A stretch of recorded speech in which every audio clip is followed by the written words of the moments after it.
तिथे भव्य दिव्य. सुईपासून हत्तीपर्यंत सगळ्या गोष्टी लागतात. मग अनेक लग्नांचं व्यवस्थापन एकाच वेळी केल्यासारखं ते दंताराजाचं प्रकरण आहे. बापरे. तर ते भाऊसाहेबांनी केलं आणि तो प्रयोग पाहायला एकदा भाई आले होते, म्हणजे पु ल देशपांडे आले होते आणि ते प्रयोग पाहत होते. भाऊसाहेबांनी त्यांची व्यवस्था केली ती बसण्याची, पण भाऊसाहेब स्वतः त्या लाईटचे लोक आहेत त्यांच्या जवळ बसायचे की काय मध्ये काही लागलं वगैरे, काही गडबड झाली, यंत्रच ना शेवटी, तर ते काही गडबड झाली तर असावं, तर तिथे बसायचे. भाई पहिल्या रांगेत बसून अतिशय लक्षपूर्वक ते दंताराजा पाहत होते आणि प्रयोग संपल्यानंतर बाबासाहेबांची आणि मुलांची भेट झाली आणि बाबासाहेबांनी विचारलं, भाई कसं वाटला प्रयोग? पु ल देशपांडे म्हटले, बाबासाहेब मी प्रयोग पाहिलाच नाही. बाबासाहेब म्हटले, पहिल्या रांगेत बसला आणि प्रयोग पाहिलाच नाही? अरे म्हटले, ते इतकं उत्तम झालंय, माझ्या दोन्ही डोळ्यातून सतत अश्रूंच्या धाराच लागत होत्या, त्यामुळे मला प्रयोग पाहताच आला नाही. आता मी पाहायला परत येईल.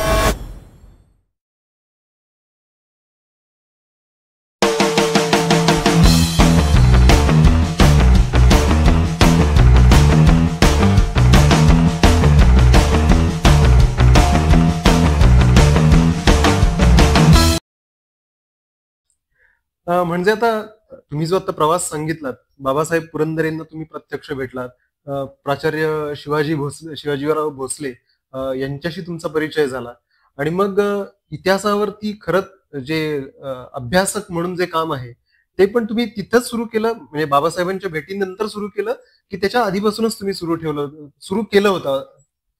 खरं तर मला असं कसं वाटतं की एखाद्या विषयाचा अभ्यास हा फक्त लायब्ररीत जाऊन सुरू होत नाही. असे विखुरलेले कण गोळा केल्यानंतर तो अभ्यासच असतो. बहुतेक मला असं वाटतं की लहानपणी चित्र गोळा करणं हाही एक अभ्यासाचाच भाग होता. नंतर पुढे काही जी प्राचीन स्थळं आहेत ती पाहणं हाही अभ्यासाचा भाग होता. किल्ले दर्शन हाही अभ्यासाचा भाग होता. आणि अर्थातच वेगवेगळ्या लेखकांनी लिहिलेली आणि जुने, ज्याला संदर्भ ग्रंथ म्हणतो आपण, की प्राथमिक स्वरूपाचे संदर्भ ग्रंथ, ते वाचणं हाही अभ्यासाचा भाग आहे. आणि हे वर्षानुवर्ष चालणारी प्रक्रिया आहे. म्हणजे उद्या दुपारी 3 वाजल्यापासून अभ्यासक तयार होतो असं नाही होत. ती थेंबे थेंबे तळे साचे तसं तो. आणि मी अभ्यासक आहे का? तर मला असं वाटतं की मी इतिहासाचा विद्यार्थी आहे. आणि माझ्या आयुष्यामध्ये हा विद्यार्थी दशा जी आहे किंवा विद्यार्थी अवस्था आहे, या आयुष्याच्या शेवटच्या क्षणापर्यंत चालत राहावी. नक्कीच. म्हणजे जोपर्यंत आपण नवीन काहीतरी शिकतोय, अजूनही शिकतच आहोत. अर्थात आमच्यासाठी तुम्ही अभ्यासकच आहात, कारण आमचा इतिहासाचा जेवढा अभ्यास आहे नक्कीच त्याच्यापेक्षा तुमचा कैक पटीने अधिक अभ्यास आहे. अर्थात तुम्ही विशेष करून छत्रपती शिवाजी महाराज यांच्या चरित्राविषयी अभ्यास करत आहात किंवा त्यांचे जे गड आहेत आपल्या महाराष्ट्रामध्ये त्या गडांविषयीचा अभ्यास करत आहात. आणि तो जो तुमचा अभ्यास आहे तो नक्कीच आमच्यापेक्षा कैक पटीने अधिक आहे, म्हणून मी तुम्हाला अभ्यासकच म्हणू शकतो. तो तुमचा मोठेपणा झाला.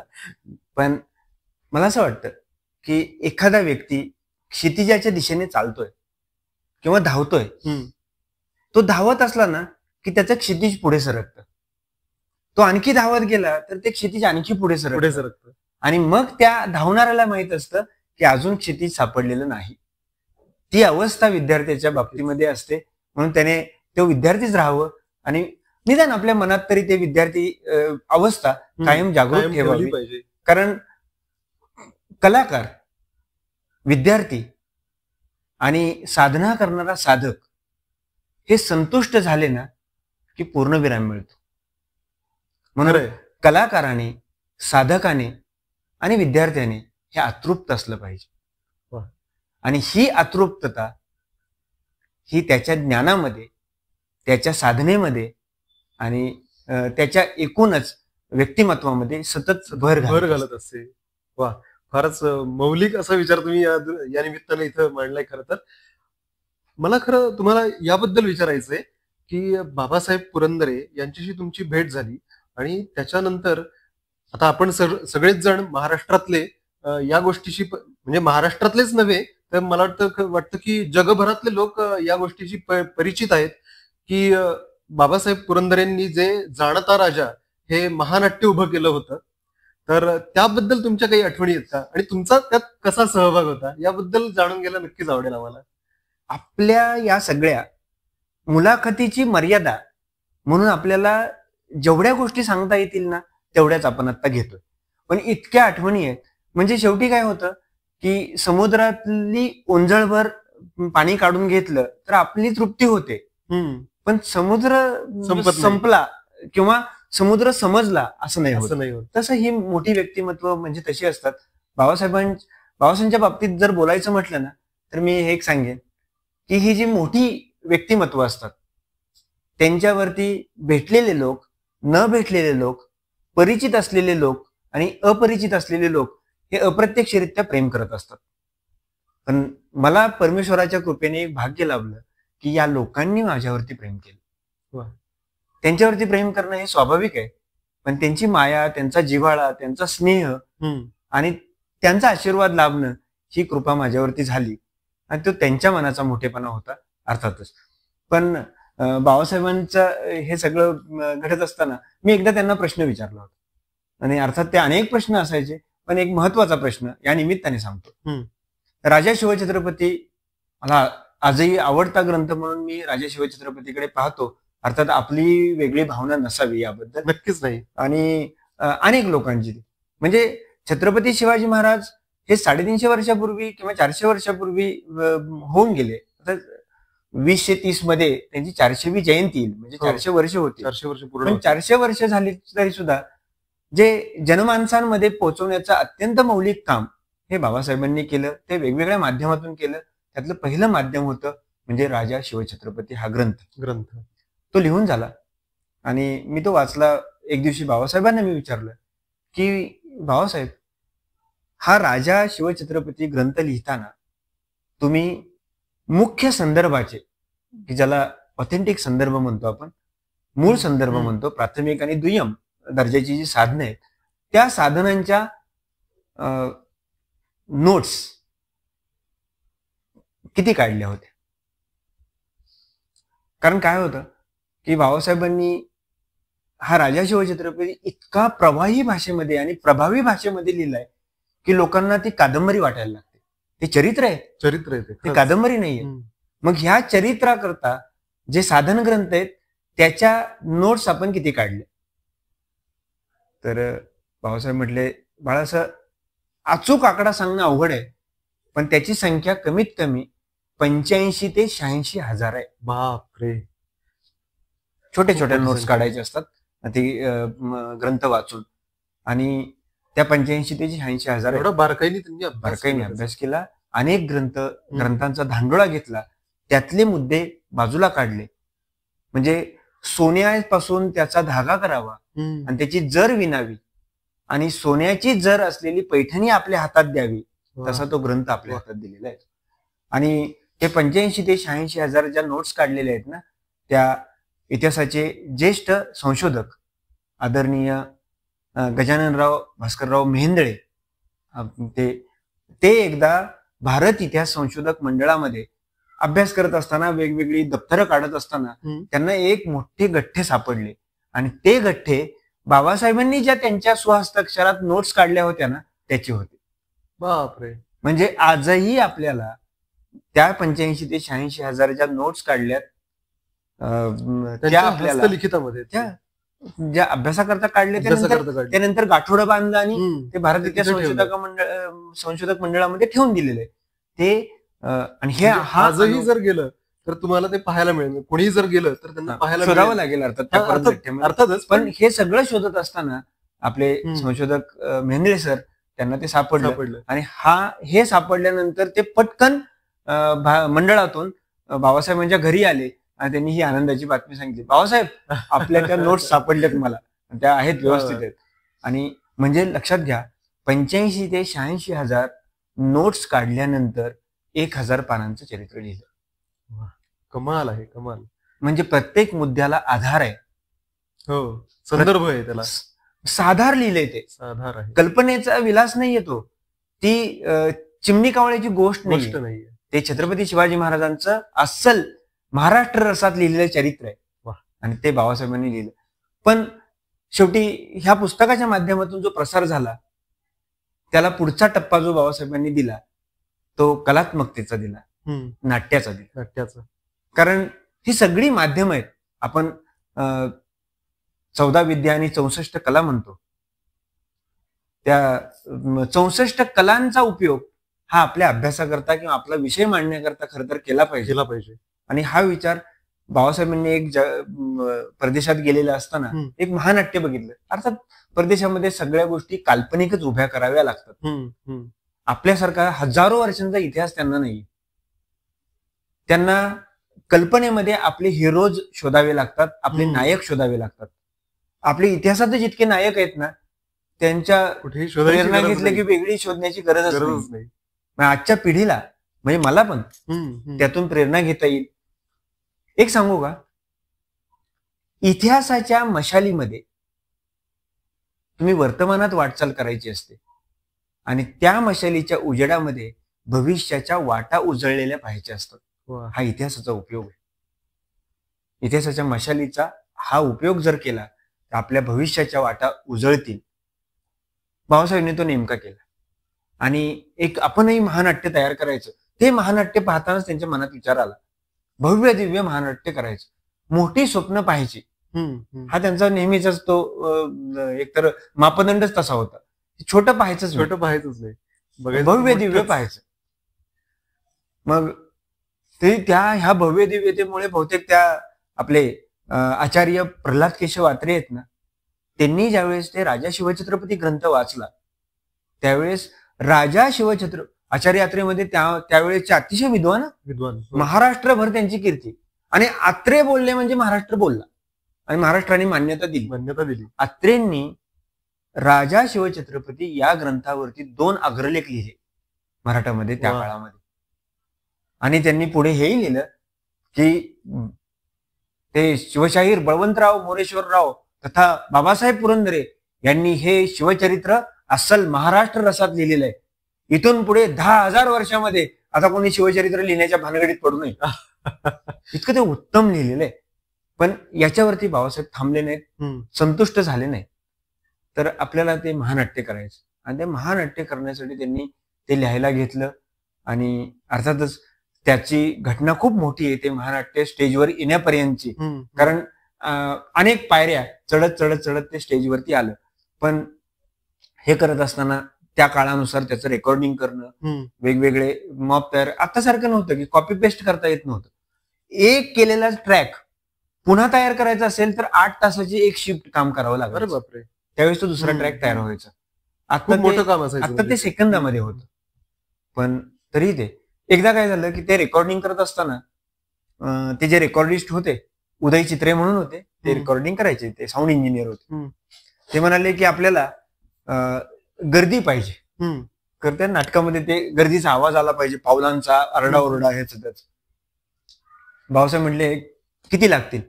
हा म्हणले 10-20 लोक तरी लागतील कमीत कमी. दुसऱ्या दिवशी बाबासाहेब 40 लोक घेऊन त्या स्टुडिओमध्ये दाखल. 40 लोक म्हणजे आवाज आता एवढ्या गर्दी चालेल ना, म्हणजे एवढी आवाज येईल ना व्यवस्थित द्यायचं. असं सगळं काम असं होतं म्हणजे ते. आणि ते अतिशय वेगवेगळ्या आठवणी आहेत. पण मी एक आठवण सांगतो की हे स्टेजवरती आलं आणि स्टेजवरती जाणता राजा आल्यानंतर त्याचे प्रयोग व्हायला लागले आणि सगळीकडे गाजायला लागले. आतापर्यंत चित्रपटगृहांमध्ये नाटकाचे प्रयोग होत होते, पण ओपन थिएटर जाणता राजाला याच्यामध्ये नाट्यगृहामध्ये नाही करता येत. कारण ते महानाट्य म्हणजे 70 फुटाचं स्टेज आणि 40 फुटाची रुंदी, हत्ती, घोडे, उंट, हे सगळे 350 कलाकार आणि हे सगळं तिथे सुईपासून हत्तीपर्यंत सगळ्या गोष्टी लागतात. मग अनेक लग्नांचं व्यवस्थापन एकाच वेळी केल्यासारखं ते जाणता राजाचं प्रकरण आहे. बापरे. तर ते भाऊसाहेबांनी केलं आणि तो प्रयोग पाहायला एकदा भाई आले होते, म्हणजे पु ल देशपांडे आले होते आणि आणि ते प्रयोग पाहत होते. भाऊसाहेबांनी त्यांची व्यवस्था केली ती बसण्याची. पण भाऊसाहेब स्वतः त्या लाईटचे लोक आहेत त्यांच्या जवळ बसायचे की काय मध्ये काही लागलं वगैरे, काही गडबड झाली, यंत्रच ना शेवटी ते सगळं. तर ते काही गडबड झाली तर असावं म्हणून तर तिथे बसायचे. भाई पहिल्या रांगेत बसून अतिशय लक्षपूर्वक ते जाणता राजा पाहत होते. आणि प्रयोग संपल्यानंतर बाबासाहेबांची आणि पुलंची भेट झाली आणि बाबासाहेबांनी विचारलं, भाई कसं वाटला प्रयोग? पु ल देशपांडे म्हटले, बाबासाहेब मी प्रयोग पाहिलाच नाही. बाबासाहेब म्हटले, पहिल्या रांगेत बसला आणि प्रयोग पाहिलाच नाही? अरे म्हटले, ते इतकं उत्तम झालंय की माझ्या दोन्ही डोळ्यातून सतत अश्रूंच्या धाराच लागत होत्या. त्यामुळे मला प्रयोग पाहताच आला नाही. आता मी पाहायला परत येईल. आता मी पाहिलाच नाही. पण ही आठवण एका संवेदनशील साहित्यिकाची, लाडक्या व्यक्तिमत्वाची, विनोदी लेखकाची. पण दुसरी बाजू एक आहे की हे महानाट्य करताना बाबासाहेबांनी इतिहासाचा आधार, इतिहासाची नाडी अजिबात हलू दिली नाही. ते महत्वाचं. त्याचं एक उदाहरण आहे की हे प्रयोग पाहायला एकदा सेतू माधवराव पगडी आले होते, संशोधक, इतिहास अत्यंत काटेकोर संशोधक.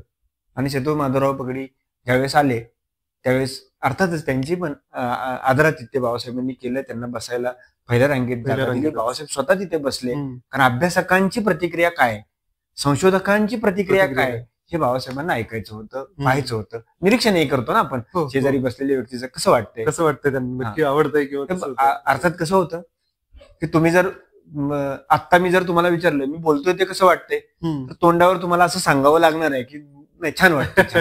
पण बाबासाहेबांना ते निरीक्षणातून पाहायचं, जाणून घ्यायचं होतं. बाबासाहेब बसले शेजारी. सेतू माधवराव पगडी अत्यंत बारकाईने ते सगळं पाहत होते. हत्ती घोडे ज्यावेळेस येतात सुरुवातीच्या काळामध्ये, लोकांचा शिट्ट्या, टाळ्या वगैरे अगदी हलकल्लोळ उडालेला. सेतू माधवराव पगडींच्या चेहऱ्यावरची रेषही हलत नव्हती. ते अत्यंत बारकाईने बघत होते. बाबासाहेबांनाच मनात चिंता यायला लागली की यांना नेमकं आवडतंय का आवडत नाहीये. कारण काहीच नाहीये ना प्रतिक्रिया, निदान काय केलंय असं तरी पाहिजे, वा काय केलं, काहीच नाही. मग पुढे नाटकामध्ये महाराजांचा जन्म होतो त्यावेळेस तर सगळे साखरपुड्याने थोडे वाटले जातात. लोकांचाही महाराजांचा जन्म घोषणा आणि हे सुरू झालं. सेतू माधवराव पगडी अत्यंत शांत. पुढे नाटकामध्येच, जाणता राजामध्येच बारशाचा प्रसंग आहे, महाराजांचं बारसं. आणि मग त्या सगळ्या जिजाऊ साहेब आहेत आणि बाकी सगळे अगोदर ज्या महिला आहेत, बारशाचा प्रसंग म्हणजे महिलांचा. त्या सगळ्या महिला आणि दूरवर कुठेतरी मावळे उभा आहेत आणि जिजाऊ साहेब त्या छोट्या बाल शिवाजी महाराजांना घेऊन स्टेजवरती येतात. आता आत्ताच जन्म होऊन गेल्यामुळे लोकांच्या दृष्टीने ही अलौकिक घटना वगैरे नाही, कारण आता महाराज येणारच आहेत, बाल शिवबा येणारच आहेत स्टेजवरती. तर त्या जिजाऊ साहेब घेऊन आल्या, सगळं सभागृह किंवा ते प्रेक्षागृह शांत, आणि सेतू माधवराव पगडींनी टाळ्या वाजवायला सुरुवात केली. वा वा वा असं म्हणले, म्हणजे काय काय. आणि तोपर्यंत सेतू माधवराव पगडींचा हात बाबासाहेबांच्या खांद्यावरती पडला सुद्धा. अरे बाबासाहेब तुम्ही अत्यंत उत्तम केलंय असं म्हणले. का म्हणजे कशाबद्दल काय? अरे इतकं मोठं महानाट्य करत असताना सुद्धा इतिहास बरोबर सांभाळलास. जिजाऊ हे महाराजांच्या बारशाच्या वेळेस आऊसाहेब म्हणजे जिजाऊ साहेब हे ह्या पिवळ्या रंगाचं लुगडं नेसल्या होत्या, हे तू बरोबर दाखवलंस. एवढं बारकाईने म्हणजे इतिहासाचं नाट्यीकरण करताना सुद्धा त्यांनी इतिहासाच्या सत्याला कुठेही धक्का लावला नाही. म्हणून मी नेहमी म्हणतो की इतिहास सत्यच मांडायचा असतो. पण आपल्याला काय झालेलं असतं माहितीये का, सत्य हे फार वृक्ष असतं असं शिकवलेलं आहे. असं नाही, सत्य जर सुंदर मांडलं ना तर ते आकर्षक होतं. याचा वस्तुपाठ बाबासाहेबांनी घालून दिला. त्या अर्थातच जाणता राजाचे प्रयोग व्यवस्थापन म्हणून मला करता आले, प्रत्यक्ष भाग घेऊनही करता आले कलाकार म्हणून.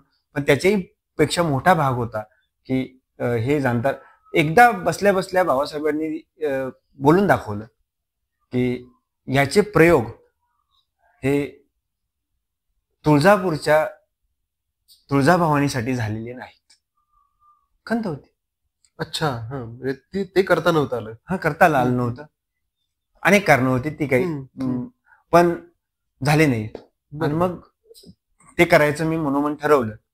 आणि अर्थात पुन्हा शिवाजी महाराजांचा आशीर्वाद, तुळजाभवानीचा आशीर्वाद, पुन्हा या सगळ्या ह्याच्यामुळे ते करता आले आपल्याला. की तुळजाभवानी महोत्सवामध्ये ते रेकॉर्ड एक प्रकारचे, की तुळजाभवानीचा महोत्सव चाललेला असताना जिल्हाधिकारी, ते त्यावेळी जिल्हाधिकारी होते प्रवीण गेडाम म्हणून, डॉक्टर प्रवीण गेडाम, आता ते केंद्रामध्ये. तर ते पदसिद्ध अध्यक्ष असतात त्या तुळजाभवानी ट्रस्टचे. बरं. तर त्यांनी ते ठरवलं आणि ते प्रयोग करताना त्यांनी ठरवलं की 5 दिवसानंतर ते करायचे. कारण महोत्सव चालू आहे, शेवटचा जो मनोरंजनाचा कार्यक्रम होईल त्याच्यानंतर 5व्या दिवशी, कारण फार अंतर ठेवल्यानंतर ते महोत्सवाचं वातावरण निघून जातं आणि 5 दिवसात जाणता राजाचा सेट उभा करता येत नाही. एक 15-1 दिवसाचा तरी काळ लागतो हे सगळं करायला. फार मोठा आहे ते. पण ते चॅलेंज स्वीकारलं, रात्रंदिवस काम करून आपल्याला तो प्रयोग करता आला. आणि त्याच वेळेस दुसरी एक जबाबदारी पार पाडता आली. अर्थात या सगळ्या ह्याच्यामध्ये अनेक मित्र सहकारी आहेत, वयाने मोठे आहेत, ते त्या क्षेत्रामध्ये काम केलेले लोक आहेत. आदरणीय संजयराव दापके, ही सगळी मित्रही आहेत, मार्गदर्शकही आहेत आणि अनेक कामांमध्ये एकत्रही आहेत. आम्ही सगळ्यांनी मिळून ते सगळं ठरवलं. आणि बिकट तरी भाग्यशाली ही वाट, अर्थात कथा जाणता राजाची, ही डॉक्युमेंटरी पण केली. अरे बापरे, डॉक्युमेंटरी केली की जाणता राजा निर्माण कसा झाला. आज आपल्याला ती पाहायला उपलब्ध आहे. The making of. हा, मेकिंग ऑफ. आजच्या मराठीमध्ये सांगायचं म्हणजे मेकिंग ऑफ जाणता राजा हे करता आलं आपल्याला. आणि ते करत असताना आदरणीय बाबासाहेबांची मुलाखत, पोलीस महासंचालक असलेल्या अरविंद इनामदार त्यांची मुलाखत घेता आली. त्यानंतर उदय चित्रे त्यांची मुलाखत घेता आली. अनेक मोठी मोठी मंडळी आहेत त्यामध्ये सहभागी असलेली, ज्यांनी वेगवेगळ्या पद्धतीने काम केलं. शंकर अभ्यंकर आहेत आपले, आचार्य शंकर अभ्यंकर, त्यांच्या सगळ्यांच्या मुलाखती घेता आल्या. आणि ती डॉक्युमेंटरी आज तो ठेवा आहे. ऐतिहासिक दृष्ट्या हे नाटक कसं तयार झालं हे जर कोणाला पाहायचं असेल ना, तर त्याला ती डॉक्युमेंटरी उपयोगी पडेल. उद्या अभ्यास करायचा असेल तरी ती अगदी बरोबर. मग आता ही डॉक्युमेंटरी आता कुठे उपलब्ध असते काय? आपण ती युट्यूबवर आहे, युट्यूबवर पण अवेलेबल आहे. जाणता राजा या नावानेच आहे. भाग 1 आणि भाग 2 अशी 2 भागामध्ये. डिस्क्रिप्शन मध्ये नक्कीच त्याची लिंक टाकू शकतो. म्हणजे ज्यांना इच्छा असेल नक्कीच ती बघता येईल आणि फारच सुहृद्य अशा आठवणी त्यातनं पाहता येतील जाणता राजाबद्दलच्या. म्हणजे जाणता राजा या स्क्रिप्टचं, म्हणजे संहिता ज्याला मराठीमध्ये म्हणतात, कारण काय संहिता म्हटल्यावर समजणार नाही म्हणून स्क्रिप्ट. तर त्या स्क्रिप्टचं जे एडिटिंग आहे ते पोलीस महासंचालक असलेल्या अरविंद इनामदारांनी केलेलं. अरे बापरे, ही मोठी गोष्ट आहे. मोठी मंडळी झाली याच्यात. हा, म्हणजे पोलीस म्हणजे त्यांना यातलं काही कळत नाही असं आपल्याला जर वाटतं, त्या जाणता राजाचं एडिटिंग, स्क्रिप्टचं एडिटिंग ते अरविंद इनामदारांनी केलंय. वा, फारच एवढा छान तुम्ही आता अनुभव सांगताय त्याच्याबद्दलचे, किती असं ऐकत राहावं असंच वाटतंय खरं तर. ते जाणता राजा जेवढं महानाट्य आहे ना, तेवढ्याच मोठ्या आठवणी आहेत त्याच्या. नक्कीच. आणि त्या प्रत्यक्ष अनुभवलेल्या आहेत, त्यामुळे त्या मला दिसता येत त्याच्या समोर. वा. पण मग ही डॉक्युमेंटरी जी बनली, मग त्याच्यामध्ये ती कल्पना कोणाची होती की डॉक्युमेंटरी बनवायची? ही तुमचीच कल्पना होती की याच्या मागे अजून कोणी होतं? अर्थात असं बनवावं असं बरेच दिवसापासून वाटत होतं. आणि तुम्हाला ते असं वाटत होतं? हा. आणि मग मी आमचे जे मित्र आहेत, आता मी ज्यांचं नाव घेतलं संजयराव दापके, त्यांनाही म्हटलो, बाबासाहेबांनी म्हटलो, सगळ्यांनी होकार दिला आणि आम्ही सगळ्यांनी मिळून ते बनवले. अर्थात ते एकट्याचं काही नाही, अर्थात एकट्याचं काम नाही. पण म्हणजे सुरुवातीपासून मला असं वाटायचं, मी म्हणायचो पण की अरे एवढं मोठं महानाट्य आहे, मग त्याची निर्मिती कशी झाली हे पाहिजे. जाणून घ्यायची उत्सुकता प्रत्येकालाच असते माझ्यामध्ये तर. आणि ती उत्सुकता आणि परमेश्वराच्या कृपेने ती वेळेत करता आली. तर आज त्या गोष्टी करून सुद्धा त्याचं महत्व नाही. बरोबर. कारण त्या सांगणारी माणसं आता कुठे आहेत? त्याचे अनुभव, प्रत्यक्ष अनुभव सांगणारी ती माणसं, ती मंडळी हवी होती. बरोबर. आणि ती असताना तुम्ही ती डॉक्युमेंटरी करून घेतली, पूर्णत्वास दिली. वा, कमाल आहे. म्हणजे इतकं सुंदर तुम्ही वर्णन करताय, अतिशय सगळं असं विलक्षण आहे. म्हणजे तुम्ही सांगताय तर त्याचं डोळ्यासमोर उभं राहतंय चित्रपटासारखं, की एक एक गोष्ट कशी घडली असेल. म्हणजे अगदी तुम्ही तो तुळजापुराचा जो प्रसंग सांगितला, तुळजापुरात उत्सवानिमित्त तुम्ही जे जाणता राजाचा प्रयोग केला वगैरे, या गोष्टी असं चित्रपटासारख्या डोळ्यासमोर येत आहेत खरं तर.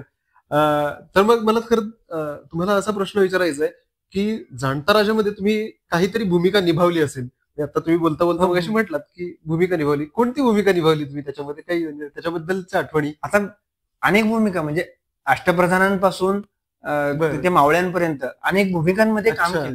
जाणता राजाच्या आजूबाजूला असलेला माणूस त्या भूमिकेतच असतो मुळात. त्या स्टेजवरच्याच भूमिकेत असतो.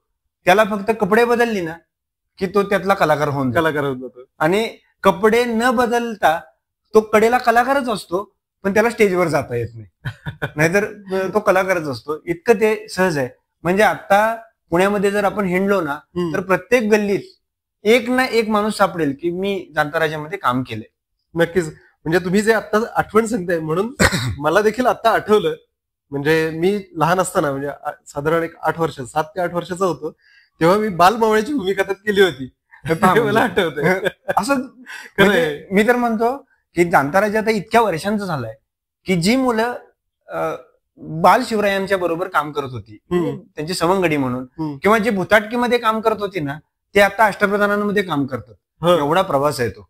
खरंच सुंदर प्रवास, मोठा प्रवास आहे. नक्कीच. पण एखादं महानाट्य म्हणजे जाणता राजा सुरू झालं ते 1984 साली आणि आज 2024 साल आहे. केवढा मोठा प्रवास आहे. 40 वर्ष एखादं महानाट्य तितक्याच ताकदीने, अव्याहतपणे ती रंगभूमी आपल्या ताब्यात ठेवतं. हे कमाल आहे.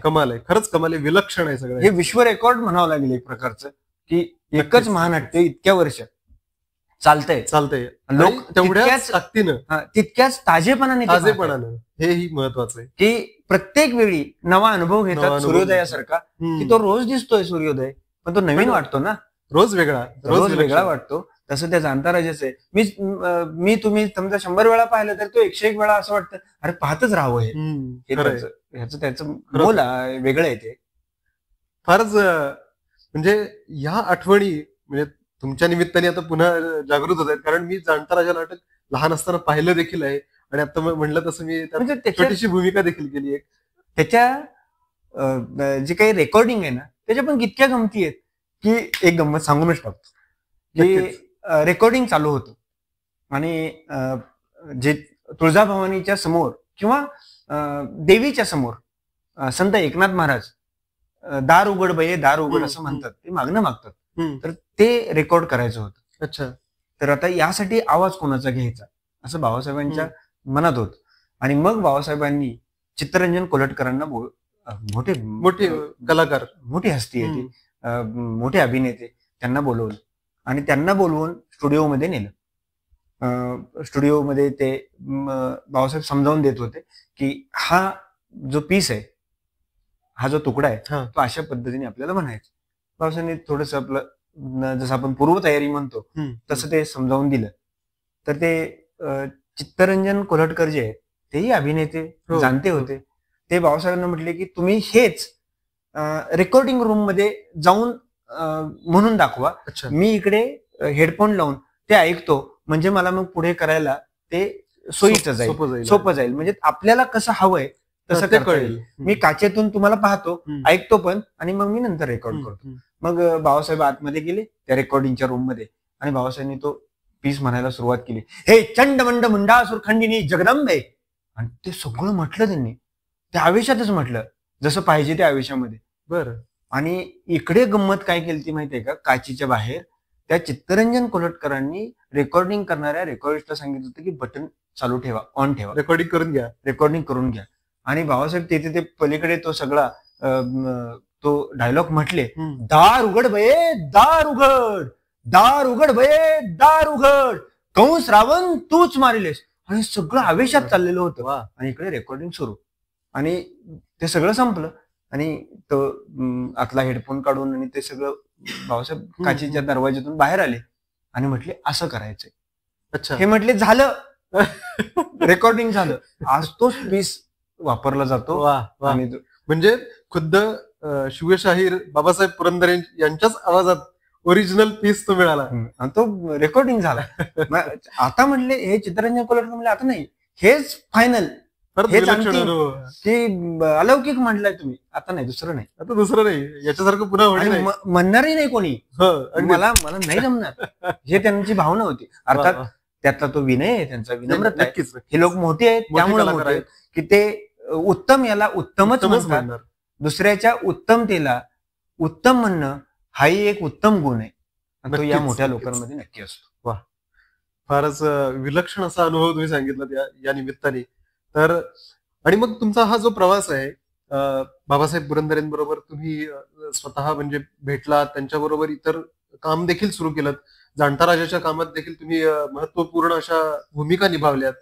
आणि मग तो जो प्रवास आहे, ह्या प्रवासामध्ये आणखीन पुढे जाऊन बाबासाहेब पुरंदरे आणि तुम्ही हा तुमचा जो भावनाबंध तयार झाला ना, त्याविषयी तुम्ही काय सांगाल? म्हणजे तुमच्या दोघांमधला जो भावबंध, मगाशी तुम्ही ज्याचा उल्लेख केलात, आजोबा आणि नातू, हो, असं जे नातं निर्माण झालं, तर या भावबंधाविषयी तुम्ही काय सांगाल? म्हणजे थोडक्यात जाणून घ्यायचंय मला खरं तर. आता कोणतंही नातं थोडक्यात उलगडणे हे नक्की अवघड असतं, नक्कीच अवघड आहे ते. आणि हे तर इतकं अलौकिक नातं होतं की त्याला शब्द नाहीयेत. काही गोष्टी शब्दांच्या पलीकडे असतात, पण त्या शब्दांच्या पलीकडे जरी असल्या तर त्याचा ओलावा असतो, जिव्हाळा असतो, तो वेगळा असतो. आणि त्यांच्या सानिध्यामध्ये राहता आलं याचा आनंद तर आहेच, पण माझं एक मत असं आहे की आपण ज्यावेळेस ओंजळभर फुले घेतो आणि ती फुले ज्यावेळेस देवाला वाहतो ना, त्यावेळेस आपल्या हातालाही सुगंध येतो. वाह. तो त्या आपल्या हातामुळे नसतो, त्या ओंजळभर फुलांमुळे असतो. नक्कीच. माझी भावना ती आहे की कमाल कमाल. मला जो आता काही तो नाहीये खरं तर, तो जर काही सुगंध किंवा गोडवा प्राप्त झाला असेल तर तो त्या फुलांच्या हा तुमचा स्पर्शामुळे, मोठेपणा आहे खरं तर. तो त्या स्पर्शामुळे. आणि ते नातं अलौकिक होतं इतकं की पुढे बाबासाहेबांनी माझे जे छोटे बंधू आहेत, उमेशराव, ते MSc वगैरे करत होते फर्ग्युसन कॉलेजला, तर त्यांना राहायला घरी बोलवलं. बरं. माझ्या अगोदर घरी राहायला ते आले असं. आणि इतका तो जिव्हाळा निर्माण झाला, आणि त्यांचंही तेवढंच प्रेम आहे बाबासाहेबांच्यावर होतं आणि आहे. पण हे सगळं करत असताना इतक्या बारक्या बारक्या गोष्टींकडे अगदीच सूक्ष्म असायच्या, आणि त्या गोष्टींकडे बाबासाहेबांचं बारकाईने लक्ष असायचं. ते म्हणून मी म्हटलं की आजोबांसारखंच ते सगळं होतं. तुम्हाला गंमत सांगू, कधी कधी ते इतके जवळ घ्यायचे की आजोबा नातवाला जसं जवळ घेतो ना, अगदी तसंच. म्हणजे इथे अगदीच कडकडून मिठी मारणं आहे. आणि त्या ह्याच्यामध्ये कधी कधी परीक्षाही असायची. एकदा काय झालं, बाबासाहेबांना आम्ही एक झब्बा आम्ही घालायला द्यायचो, बाबासाहेब असे त्यात हात घालायचे आणि तो गळ्यात घालायचे, अशी पद्धत होती. मग मी एकदा कार्यक्रमाला जायचं होतं, वेळ होता, पण आवरायचं चाललेलं होतं. मग मी झब्बा घेऊन हातात उभा राहिलो. काहीतरी मनात आलं बाबासाहेबांच्या, म्हटले लगेच सांगायचं, पटकन उत्तर द्यायचं. म्हटलं काय प्रश्न अवघड होता, आणि तो बाबासाहेबांनी विचारलेला होता, त्याचं उत्तर द्यायचं होतं, आणखीन गोष्ट अवघड होती. म्हटले लता दिदींचं, म्हणजे दिदींचं अर्थात, लता दिदी म्हणजे आपल्या स्वरसम्राज्ञी, गाणं कोकिळा लता मंगेशकर. तर लता मंगेशकरांचं महत्व कमी न करता तुम्ही आशा भोसलेंचं महत्व कसं सांगाल? बर. असं मी सोडून यातली सगळी नावं मोठी होती. अर्थात दिदी, आशाताई आणि बाबासाहेब यांच्याबद्दल मी कोण बोलणार? जगत विख्यात, हे सरस्वतीची लेकरं आहेत सगळी. मी काय बोलणार तिथे? लवकर लवकर सांगा, 1 मिनिटाच्या आत झब्बा घालेपर्यंत सांगायचं. आणि मला उत्तर देणं भाग होतं. म्हणून मी सांगितलं की बाबासाहेब, दिदी असताना आशाताई मोठ्या झाल्या, यातच त्यांचं मोठेपण आहे. आणि मला आजही आठवतंय की बाबासाहेबांनी त्या झब्ब्यासकट जो मला मिठी मारली, ते कोणत्याही पुरस्कारापेक्षा मोठी होती. फारच अलौकिक असं. म्हणजे बाळ, तुम्ही एका वाक्यात अख्खा पुस्तकाचा सार मांडलात की दिदी असताना आशाताई मोठ्या झाल्या. दिदींच्या मोठेपणाला धक्का नाही लागत आहे याच्यामध्ये, पण आशाताईंचं मोठेपणही सिद्ध होतंय. म्हणजे ही कृपा आहे ज्ञानेश्वर महाराजांच्या सारख्या मोठ्या संतांची. त्यामुळे हे जिभेतून बाहेर येतं, सरस्वतीची कृपा आहे, आपलं काही नाही. सरस्वतीने जिभेवरतीच आधी राज्य गाजवावं, आणि त्या गणेशाने बुद्धीवरती गाजवावं आणि मग जे काही होईल ते आपलं ते शरीर म्हणून आपल्याकडून व्हावं या भावनेनं. पण अशाच गमती होत होत्या. एक दिवस रात्री आम्ही जेवण केलं, एकत्रच राहत असल्यामुळे काही जेवण वगैरे केलं आणि बाबासाहेब मला म्हणाले की जाणता राजाचा व्याप आपल्याला माहित आहे. इतके लोक आणि इतके हत्ती, घोडे, उंट, इतके प्रेक्षक, मोठं ग्राउंड सगळंच लागतं. पण इतिहासाच्या प्रसारासाठी ते आवश्यकही आहे. पण नेहमी करता येत नाहीत. जाणता राजाचे प्रयोग जे आहेत ते पावसाळ्यामध्ये बंद असतात. पण आपल्याला वर्षभर करता येईल, कमी लोकांनीशी करता येईल असं काहीतरी सुचवा किंवा विचार करा. याच्यावर अवघड होत आणि मला सकाळपर्यंत सांगायचं. ही पुढची कंडिशन होती त्यातली. मी आपलं एका रात्रीत सांगायचं काय असेल ते. मी होकार देणं भागच होतं, नकार कोणाला देणं. तर होकार देणं भाग होतं आणि सकाळी पाहूयात असं आपलं असतंच ना. पण विचार करतच होतो. सुचलं तर सुचणं ही प्रक्रिया विजेसारखी आहे. वीज ज्यावेळेस चमकते ना त्यावेळेसच तुम्ही तिचं दर्शन घ्यायचं असतं. तुम्हाला वेळ आहे म्हणून विजा चमकत नाहीत की मी नाही बघा आता ते वीज चमकली की दर्शन घ्यायचं असतं. ती चिमटीत पकडावी लागते त्याच वेळेस. तुमच्या फावल्या वेळेत वीज चमकत नाही. तर मी विचार करत होतो. रात्रीची वेळ होती, झोप लागत नव्हती आणि काहीतरी झालं. ते मनामध्ये जी काही मंथन व्हायला हवं होतं आणि मंथुनी नवनीता तैसा घे अनंता, ते हातात काहीतरी येतं ना मंथन केल्यानंतर, ते बहुतेक आलं असावं. मी झोपलो. आणि सकाळी उठल्यानंतर माझं आवरलं सगळं. भाऊसाहेबांना मी विचारलं, भाऊसाहेब चहा घ्यायचं ना? काय ठरवलं पहिलं ते सांगा. म्हणजे चहा बाजूला, काय ठरवलं? म्हटलं चहा घेता घेता बोलूयात ना. हो चालेल. आम्ही टेबलच्या एका बाजूला मी आणि एका बाजूला भाऊसाहेब असे आम्ही बसलो आणि मी माझ्या मनातली कल्पना सांगितली की आपली जर हे असेल, अनुमती असेल तर एक गोष्ट करूयात का? म्हणजे काय?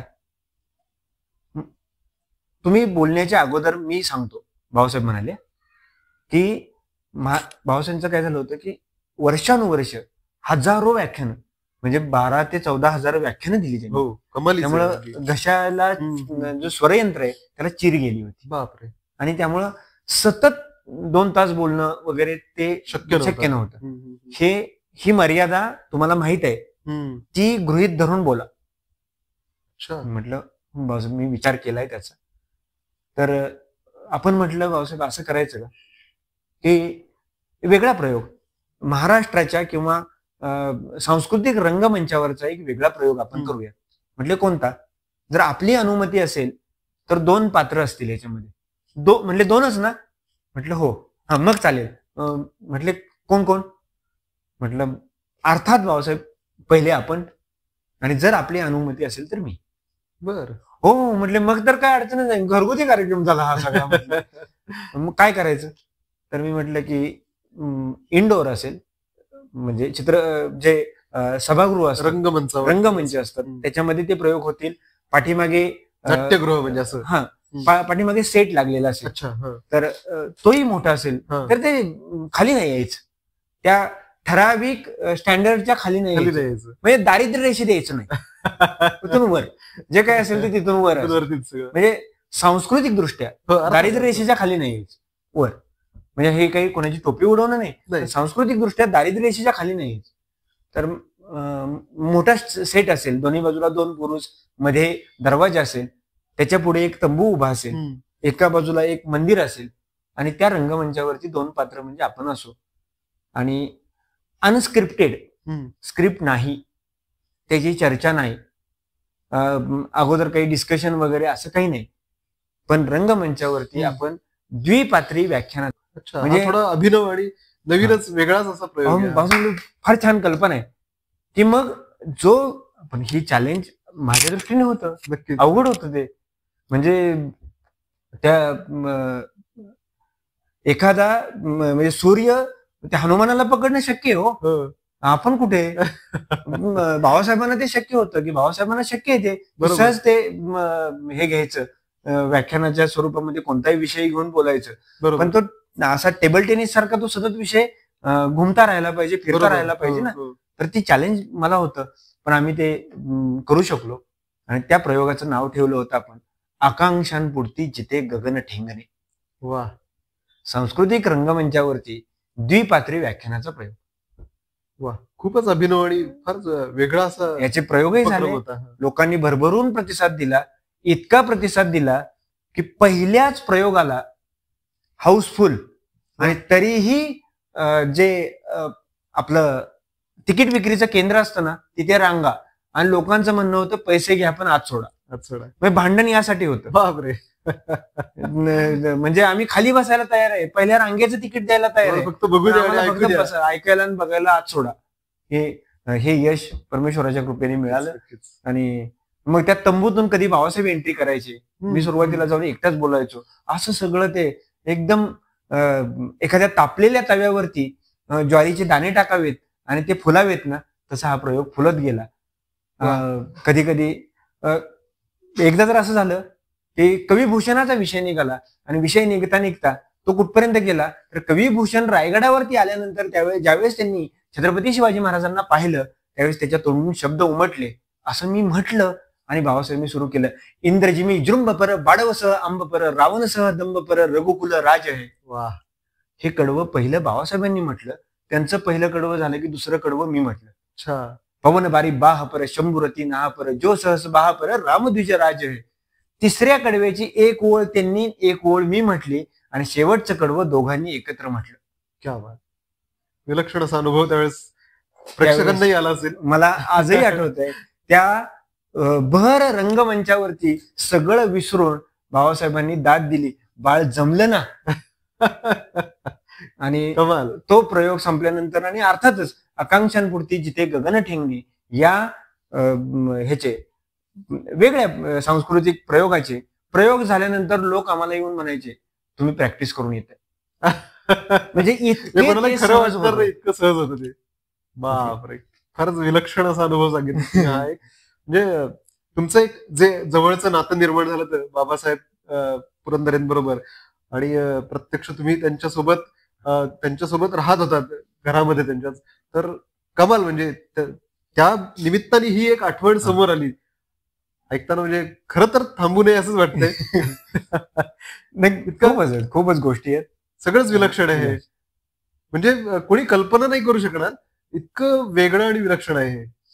आणि म्हणजे आता हे झालं जाणता राजाचे प्रयोग झाले, किंवा आता तुम्ही सांगितलं आकांक्षापुरती गगन ठेंगणे, म्हणजे नावाप्रमाणेच ते खरंच तसे म्हणजे फारच कमाल आहे सगळे.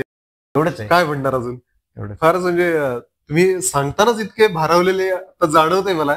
म्हणजे तो जो काही प्रसंग तुम्ही सांगताय, तो जो अनुभव आहे तो तुम्ही आता परत एकदा अनुभवताय असंच वाटतंय खरं तर.